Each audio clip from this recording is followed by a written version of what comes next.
Imagine walking straight into the Supreme Court, just completely bypassing every lower judge and demanding property rights on national television. Right. Yeah. But then imagine you're demanding rights for a piece of land that doesn't even technically exist yet. It's wild. It is. That is the kind of staggering boldness we are looking at today.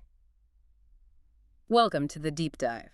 And, before we step into this ancient world together, I want to offer a sincere divine blessing for your day and for your entire week ahead. May you find wisdom, peace, and courage in whatever challenges you are facing right now. That is a wonderful way to start. Thank you. So today we are unpacking Numbers chapter 27, and we're pulling from the comprehensive study notes of the Holman and NAA study Bibles. We're really exploring a masterclass in legacy, leadership, and legal evolution. Yeah, it's a remarkable chapter to look at for those exact themes. Because, when you read ancient texts, it is so easy to assume the society is completely static. Like the rules never change. Exactly. We tend to think the laws are just carved in stone, the patriarchal systems are immovable, and the leaders are these untouchable, flawless statues. Which is exactly what this chapter completely shatters. We are looking at a historical landscape that is incredibly dynamic. We are going to explore two events that happen back to back. Two very different events. Yeah. First, a group of 5 sisters who take on a deeply entrenched patriarchal legal system and actually win. And then, in sharp contrast, the profoundly bittersweet moment where a legendary leader is told that his time is up and he has to facilitate this humble public transfer of power. Yeah. Two events that might seem disconnected at first glance, but they are actually bound together by this profound question of how we face an uncertain future. Okay, let's unpack this, setting the stage for you listening. The Israelites are standing right at the threshold of the Promised Land. Decades of wandering in the desert are finally coming to an end, and they're taking a census. And this isn't just a head count. This census serves as a military draft, and crucially, the official registry for how they are going to divide up the new territory.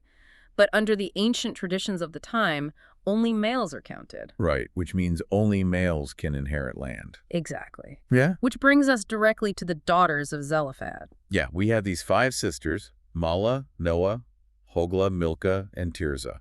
They belong to the tribe of Manasseh. And to understand the gravity of their situation, we really have to look closely at their father's story. Yes, the study notes make a big deal out of this. They do. The text and our study notes make a very specific point of clarifying how Zelophehad died in the wilderness. Right, because he was not part of Korah's rebellion. Exactly. For those who might not know, Korah's rebellion was this infamous uprising against Moses and Aaron's authority. The participants essentially committed treason against the divine structure, and the consequence was severe. The earth literally swallowed them up. Yeah, it was a major event. And their families forfeited everything, including their standing and any future property rights in the clan. So by clarifying that Zelophehad wasn't involved in that, the text establishes that he was just a regular Israelite who died of his own sin, meaning the general mortality and failures that kept that entire older generation from entering the Promised Land. Right, he wasn't a traitor. No, he wasn't. But he left behind no sons. Which triggers a massive crisis for these women. Oh, a total catastrophe in that cultural context. What? In the ancient Near Eastern patriarchal society, land and property stayed within the clan, specifically through male heirs. Because land wasn't just money, right? Exactly. Land wasn't just wealth. It was your identity. It was your physical connection to the covenant. If a father had daughters, he would typically provide a dowry for them when they married into other families. But the actual real estate, the legacy of the family name, went strictly to the sons. Wow. So without land and without brothers to take them in or protect them, these 5 sisters are facing a terrifying reality. I mean, they are looking at severe economic ruin. But it goes deeper than just poverty, doesn't it? Because if they don't got the land, what actually happens to their father's legacy? It vanishes. He's just gone. Completely. Without a male heir to hold the land in his name, Zelophehad's name would be completely erased from the genealogical and geographical map. He would literally disappear from the clan's memory. And to an ancient Israelite, having your name cut off from your people was an existential dread. So these 5 women are facing the absolute erasure of their family line. And what they do next is just breathtaking. It really is. They don't just complain privately to their neighbors. They don't try to find some sympathetic mid-level official to help them out. They walk right up to the entrance of the tent of meeting, which is the epicenter of religious and political life. Yeah, the very center of the camp. And they stand in front of Moses, Eleazar the priest, the tribal leaders, and the whole congregation of Israel. It is the ultimate public stand. And they lay out their case with impeccable logic. They basically say, why should the name of our father be taken away from his family just because he had no son? Give us property among our father's brothers. The optics are wild to me. It's like a regular citizen taking a grievance, completely bypassing all the lower courts, and walking straight into the Supreme Court while it's broadcasting live to the entire country. That's a great way to picture it. But what really elevates this, and what the study Bibles really emphasize, is the timing of their demand. Yes. What's fascinating here is that they are demanding property rights for a piece of real estate they don't even possess yet. Right. The Israelites have not conquered the Promised Land. They're still just looking at it from across the river. They are banking entirely on a promise. A staggering display of faith. These women fully believed that the land would be taken and that it would be distributed just as God promised.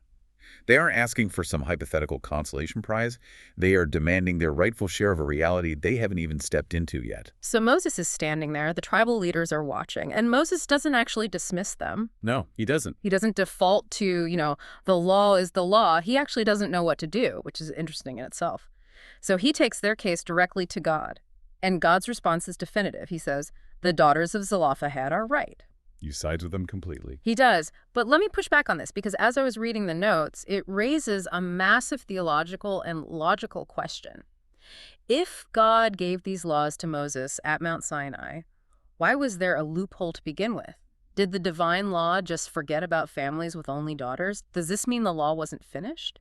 That is the pivotal question. And it's where the Holman and NWA study notes provide a really crucial shift in how we understand ancient texts. Okay. What we are witnessing here is not a mistake in the law, but a rare, documented example of early Israelite jurisprudence.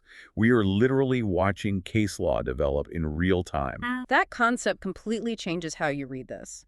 We tend to think of biblical law as this monolithic block of rules handed down all at once, covering every possible human scenario from day one. Right, but life is infinitely complex. The initial laws established the broad framework of holiness in society. But as the Israelites actually began to live out this covenant, unique situations arose that the statutory law didn't explicitly cover. Like 5 unmarried sisters with no brothers. Exactly. God uses the specific, bold petition of these 5 human beings to establish a brand new, permanent hierarchy of inheritance.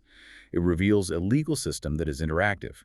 God accommodates the complexities of human life and responds to their pursuit of justice. And the ruling becomes a permanent statute. If a man dies without a son, the inheritance goes to the daughter. If no daughter, then to his brothers. If no brothers, to his uncles, and so on to the closest relative. They literally changed the legal structure of their society. They forced a precedent that protected vulnerable women and preserved family lines for generations. Here's where it gets really interesting, though.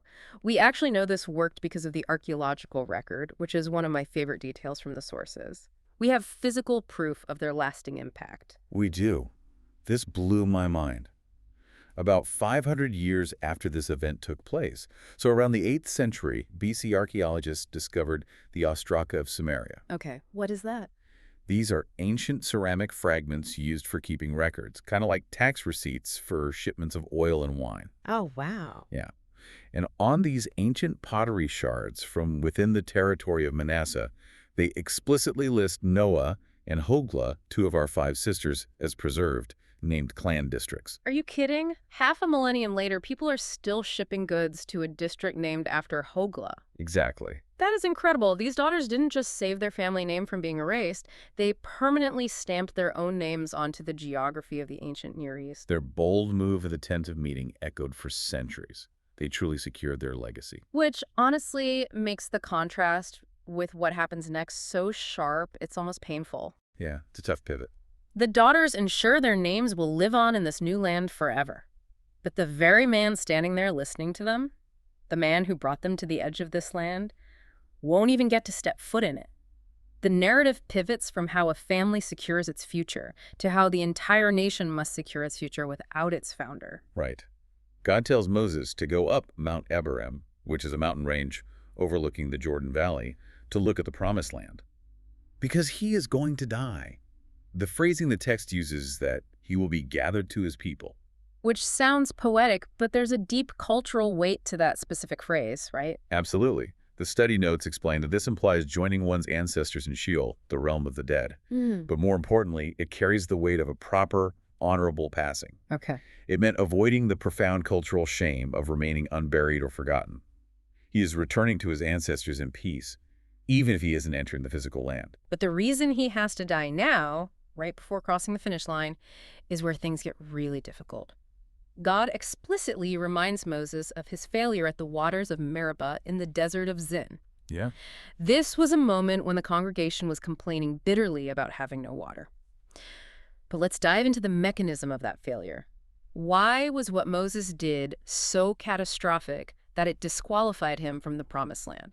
To understand the severity, we have to look at what God commanded versus what Moses actually did. God told Moses to speak to the rock to bring forth water. Just speak to it. Right. This was meant to demonstrate God's gentle provision for his people despite their grumbling. But Moses, in a moment of sheer frustration, strikes the rock twice with his staff and says, "Listen, you rebels, must we bring water out of this rock for you?" He says, "Must we?" He literally includes himself and Aaron as the source of the miracle. Exactly. He misrepresented God's nature to the entire nation. By striking the rock in anger and taking credit for the provision, he made God appear impatient and vindictive, and he inserted himself as the provider. He essentially hijacked a divine miracle for a moment of personal venting. Okay, but I have to push back on behalf of anyone listening who feels for Moses right now. Fair enough. Moses led these people for 40 years of wandering, dealing with a constantly complaining, rebellious nation. He makes one mistake in a moment of intense frustration, and he's completely out. Isn't that an incredibly harsh punishment for a guy with a 4-decade resume of faithful service? It feels harsh to our modern sensibilities, for sure, because we want to grade on a curve based on his past merits.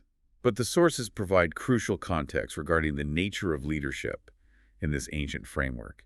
Leadership, especially at the highest level as God's representative, comes with ultimate accountability. Right. The standard of holiness is proportional to the level of revelation. So because Moses had the closest relationship with God, he was held to the absolute highest standard. Precisely. Moses wasn't just a political manager. He was the conduit of the divine. When he failed to uphold God's holiness in front of the people, the consequence had to reflect the weight of his position. If the ultimate leader can openly misrepresent God without consequence, the entire covenantal structure begins to erode. That makes sense conceptually. If you have that much power and access, the guardrails have to be incredibly rigid. Yeah. But emotionally, it's still devastating, which makes Moses's reaction here all the more astounding to me. Because if I'm Moses, I'm negotiating. I'm listing my 40 years of grievances. At the very least, I'm pleading for like a weekend trip across the Jordan River just to say I did it. And we see absolutely none of that. He doesn't complain at all. The study notes point out this incredible humility. He addresses God with a very specific, fascinating title. The Lord, the God of the spirits of all flesh. Right. And by using that title, Moses is acknowledging God's absolute sovereignty over life and death. He's saying, "You are the author of all life, including mine. You breathed life into me, and you have the right to call my spirit back." It is an absolute submission to the ruling. There is no ego left. And then, instead of focusing on his own tragic ending, he immediately pivots to the needs of the people. In the very next breath, he asks God to appoint a successor so that the congregation won't be like sheep without a shepherd. Yeah. He just lost his lifelong dream, and his only concern is that the people who caused him so much grief don't get lost without him. That is the mark of true servant leadership. He knows the mission of Israel is bigger than his personal participation in the final victory. So God answers his prayer and designates Joshua, the son of Nun, as his successor. God describes Joshua as a man in whom is the Spirit. And this initiates a formal transfer of power. Yes. Moses is instructed to present Joshua to Eleazar the priest and the whole assembly, and he lays his hands on him, commissioning him publicly. That physical act, the laying on of hands, is critical to understand. The sources mention that this mirrors the language of sacrificial dedication found in Leviticus. How so? Like transferring sin onto an animal? It's the transference of authority and setting something apart. In the ancient sacrificial system, laying hands on an animal designated it for a specific holy purpose. By laying his hands on Joshua in front of everyone, Moses is visibly, physically, demonstrating that Joshua is now set apart. So everyone knows. Exactly. He is transferring his authority so the Israelites know exactly who to obey. There can be no succession crisis. But the study Bibles highlight a major functional difference between how Moses led and how Joshua will lead, because Joshua doesn't just become Moses 2.0.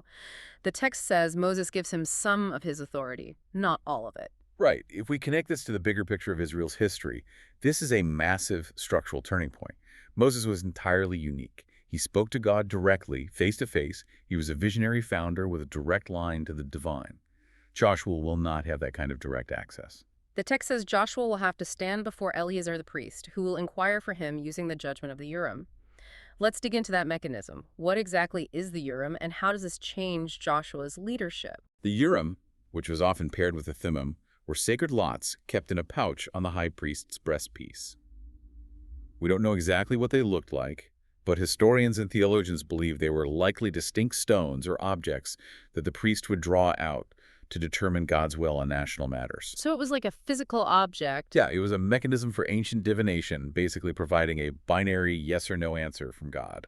So if Moses was a visionary founder who could just walk into the tent and have a conversation with God, Joshua is more like a procedural CEO stepping in to run an established institution. That's a good way to put it. I mean, Moses had direct, immediate communication. It's like going from a direct fiber optic connection to God to a dial-up connection requiring a priestly intermediary.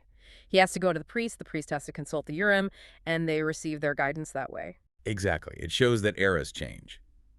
The way God interacts with the nation is shifting as they move from being wilderness wanderers led by a singular prophet to a settled, complex nation operating under the established priesthood and the law. The leadership structure has to adapt to the new reality of the Promised Land. So what does this all mean for us? We've covered two intense narratives packed into one ancient chapter. On one hand, we have the daughters of Zelophehad. They teach us that when a legal or social system is blind to justice, you don't just accept defeat. You stand up in front of everybody and you demand a future. You fight to ensure your legacy isn't erased, even if you can't quite see the land yet. And on the other hand, we have Moses, who teaches us that true leadership means knowing that the mission is more important than your own ego. Yep. It's the humility to put the community's needs above your own profound personal disappointment and to set up the next generation for success even when you won't be there to see it. It's the ultimate contrast, and yet both are required to build a lasting legacy. This raises an important question, I think, for anyone listening to this to ponder as you go about your day. The 5 daughters fought passionately to hold on to a piece of the Promised Land, to secure their names in history. Meanwhile, Moses, the man who spent his entire life leading them toward that very land, had to gracefully let go of his right to ever enter it. Yeah. So the question is, how do you balance the boldness to fight for your legacy with the humility to know when it is time to step aside and let someone else take the lead? When do you fight like the daughters, and when do you yield like Moses? That is something that will stick with me all week. Thank you all so much for joining us on this deep dive into Numbers 27. We hope you walk away with a richer understanding of these incredible historical moments. As we close today, I want to say a warm goodbye and explicitly declare that God blesses all of you listening right now. May you carry both boldness and humility with you in the days ahead. We will catch you next time.